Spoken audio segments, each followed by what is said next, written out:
Government pleader നിയമനത്തിൽ കെഎസ്യുവിനെ തള്ളിയ മുഖ്യമന്ത്രി പ്ലീഡർ നിയമനത്തിൽ നിന്ന് പിന്നോട്ടില്ലെന്ന് വി.ഡി. സതീശൻ. കെഎസ്യു സംസ്ഥാന അധ്യക്ഷൻ അലോഷ്യസ് സേവ്യറുമായി നടത്തിയ കൂടിക്കാഴ്ചയിൽ കെഎസ്യുവിന്റെ പരസ്യ പ്രതികരണത്തിൽ മുഖ്യമന്ത്രി അതൃപ്തി അറിയിക്കുകയും ചെയ്തു. ഗവൺമെന്റ് പ്ലീഡർ നിയമനത്തിൽ കെഎസ്യുവിന്റെ ആവശ്യം തള്ളി മുഖ്യമന്ത്രി വി.ഡി. സതീശൻ. നിയമന തീരുമാനത്തിൽ നിന്ന് പിന്നോട്ടു പോകാൻ കഴിയില്ലെന്ന് മുഖ്യമന്ത്രി വി.ഡി. സതീശൻ അലോഷ്യസ് സേവ്യറിനോട് വ്യക്തമാക്കി. പ്ലീഡർ നിയമനത്തിൽ കെഎസ്യു സ്വീകരിച്ച നിലപാടിനെയും അദ്ദേഹം വിമർശിച്ചു. അലോഷ്യസ് നടത്തിയ പരസ്യ പ്രതികരണത്തിൽ അതൃപ്തി അറിയിക്കുകയും ചെയ്തു.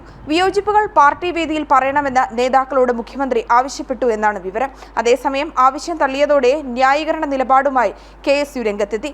മുഖ്യമന്ത്രിയോട് ആവശ്യങ്ങൾ ധരിപ്പിച്ചിട്ടുണ്ടെന്നും തീരുമാനമെടുക്കേണ്ടത് സർക്കാർ ണെന്നുമുള്ള ഒഴുക്കൻ മറുപടി നൽകി വിവാദങ്ങളിൽ നിന്ന് തടിയൂരുവാനുള്ള നീക്കമാണ് അലോഷ്യസ് സേവ്യർ നടത്തിയത്.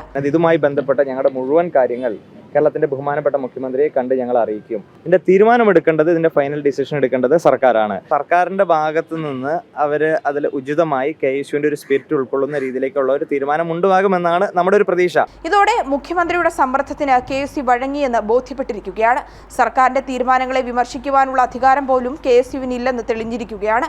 ഇടതുപക്ഷ ചായ്വുള്ള ജിയോണ ജെയിംസിനെ സർക്കാർ പ്ലീഡറായി നിയമിച്ചതിനെതിരെയായിരുന്നു വിമർശനമുന്നയിച്ച് കെഎസ്യു രംഗത്തെത്തിയത്. ഇത് കെഎസ്യു മുഖ്യമന്ത്രിയും തമ്മിലുള്ള രൂക്ഷമായ വാക്പോരുകളിലേക്കും കാര്യങ്ങൾ കൊണ്ടെത്തിച്ചിരുന്നു. ജനം, തിരുവനന്തപുരം.